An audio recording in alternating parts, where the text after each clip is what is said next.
A reading from the book of Deuteronomy. Moses went up from the plains of Moab to Mount Nebo, to the top of Pisgah, which is opposite Jericho. And the Lord showed him the whole land.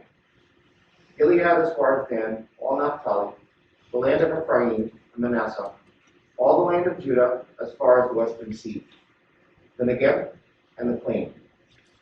That is the valley of Jericho, the city of palm trees, as far as Zoar.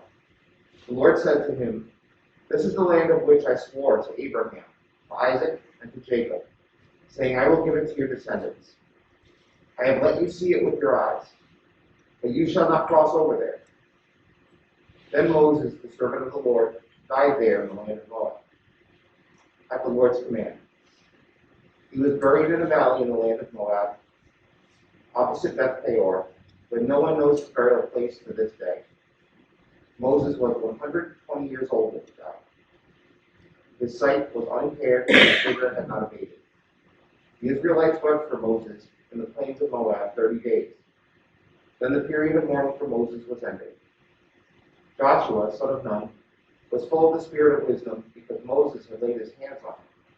And the Israelites obeyed him, doing as the Lord had commanded Moses. Never since has there arisen a prophet in Israel like Moses, whom the Lord knew face to face. He was unequaled for all the signs and wonders that the Lord sent him to perform in the land of Egypt, against Pharaoh and all his servants and his entire land, and for all the mighty deeds and all the terrifying displays of power that Moses performed in the sight of Israel. The word of the Lord. Thanks be to God. We'll now read Psalm 90, responsibly by full verse. Lord, you have been our refuge from one generation to another. Before the mountains were brought forth, or the land and the earth were born, from age to age you are God.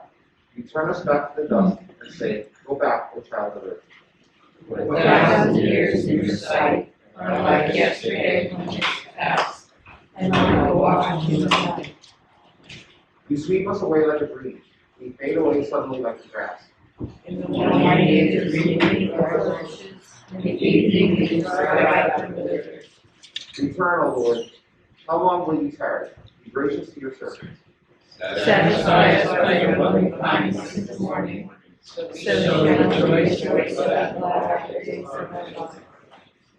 Make us glad by the measure of the days that you afflicted us, and the years in which we suffered adversity. Show your servants your works, and your splendor to your children. May the graciousness of the Lord our God be upon us. Prosper the work of our hands, prosper our handiwork.